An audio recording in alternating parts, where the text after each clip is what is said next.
सरकार, संगठन यानी भारतीय जनता पार्टी, संघ यानी आरएसएस या राष्ट्रीय स्वयंसेवक संघ एक बार फिर से जाते हुए साल में बैठक कर रहे हैं।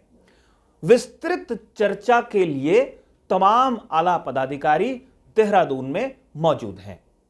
बैठक में किन मुद्दों पर चर्चा होगी, बैठक में ऐसे कौन से मुद्दे होंगे जिन पर सहमति बनाई जा सकेगी और कैसे सरकार आने वाले साल के लिए नई योजनाएं बनाएगी, इन सारे मुद्दों को लेकर यह बैठक हो रही है और इन बैठक में क्या कुछ और हो सकता है उसको मैं विस्तार से बताने की कोशिश करूंगा। लेकिन अपने इस प्रकरण पर मैं आगे बढ़ूं उससे पहले आप तमाम सम्मानित दर्शकों से आग्रह है, अगर आपको खबर पसंद आई तो इसे लाइक जरूर कीजिएगा, इस खबर पर अपनी राय जरूर जाहिर कीजिएगा, अपनी टिप्पणी जरूर कीजिएगा और चैनल को अगर आपने अभी तक सब्सक्राइब नहीं किया है तो इस चैनल को सब्सक्राइब आप जरूर कर लीजिए। नमस्कार, मैं हूं मनमोहन भट्ट। वैसे तो बैठक सत्ताधारी पार्टी की अगर हो तो वो बहुत महत्वपूर्ण होती है। अगर सत्ताधारी पार्टी के साथ साथ बैठक में सरकार भी शामिल हो तो वो बैठक और ज्यादा महत्वपूर्ण हो जाती है और अगर आरएसएस भी उस बैठक में शामिल हो तो बैठक का महत्व कई गुना बढ़ जाता है। ऐसी ही एक बैठक देहरादून में चल रही है। 2 दिन तक यह बैठक चलेगी और इस बैठक में ना सिर्फ देहरादून के वरिष्ठ पदाधिकारी मौजूद हैं बल्कि आरएसएस का जो कैडर दूरस्थ क्षेत्रों में मौजूद है वहां का प्रतिनिधित्व भी इस बैठक में है। यानी ग्राउंड रिपोर्ट सरकार के और संगठन के बारे में क्या है उस पर इस बैठक में चर्चा होनी है। किस तरीके की छवि सरकार ने पिछले 8-10 महीने में बनाई है जब से पुष्कर सिंह धामी 2 या बीजेपी 2 की सरकार बनी है मार्च के महीने में, उस पर यह बैठक होनी है।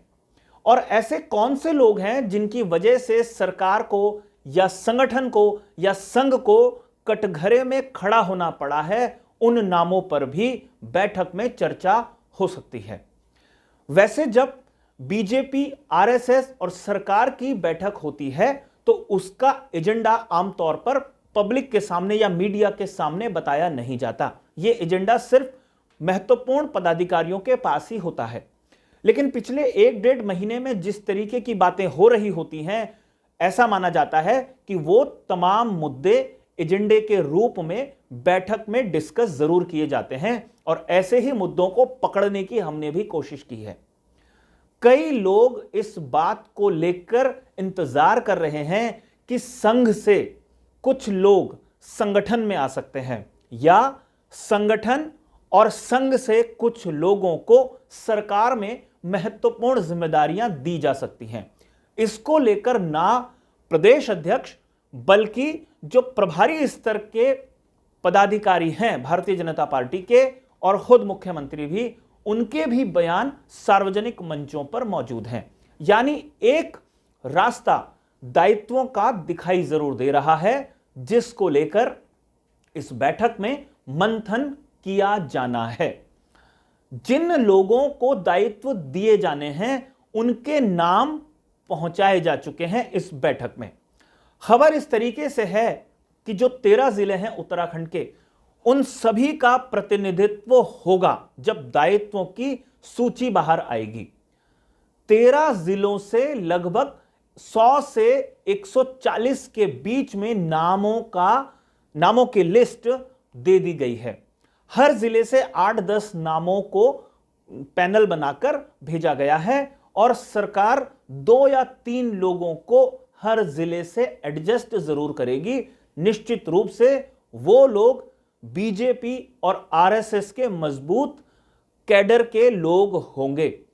उन्हें एडजस्ट करने के लिए हरी झंडी मिल चुकी है और नामों को लगभग फाइनल करने का दौर चल रहा है।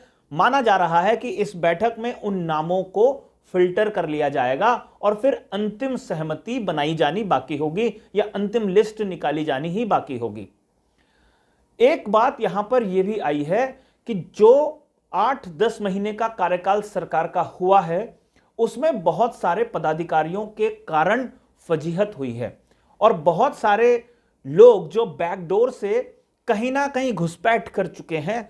नौकरियां जिन लोगों की लगाई गई, कुछ लोगों को बाहर का रास्ता भी दिखाया गया, लेकिन ऐसे बहुत सारे लोग हैं जिनका नाम लगातार जुड़ा हुआ है। वो भी इस बैठक का एक महत्वपूर्ण एजेंडा है, क्योंकि भविष्य में यानी 2023 का जो वर्ष आ रहा है उसमें सरकार की फजीहत ना हो, इसके लिए अभी से रणनीति बनाई जा रही है। और सीधी सीधी बात यहां पर यह है कि जो आरएसएस के वरिष्ठ पदाधिकारी इस बैठक में होंगे, जो ग्राउंड लेवल का फीडबैक लेकर बैठे होंगे, वो एक हिदायत संगठन को और सरकार को स्पष्ट रूप से दे सकते हैं कि भविष्य में किसी भी तरीके की फजीहत नहीं होनी चाहिए और जिन लोगों का नाम उल्टे सीधे कामों में आया है उनसे हो सकता है जवाब तलब तो किया ही जाए, भविष्य में गड़बड़ी ना वो कर पाए उसके लिए उन्हें हिदायत दे दी जाए। ये कुछ ऐसे मामले हैं जिनको लेकर आरएसएस बहुत गंभीर हो गया है और ऊपर से यानी जो केंद्रीय नेतृत्व है संघ का और भारतीय जनता पार्टी का, उसका भी सीधा निर्देश है कि अब कोई गड़बड़ी नहीं होनी चाहिए। सरकार पर नियंत्रण रखने के लिए पुष्कर सिंह धामी को छूट दी जा सकती है कि वो अपने स्तर से कुछ बड़े फैसले ले सकते हैं, लेकिन पुष्कर सिंह धामी हो सकता है संगठन पर भी मजबूत नियंत्रण बनाए रखें, इसके लिए एक अलग तरीके की व्यवस्था बन सकती है।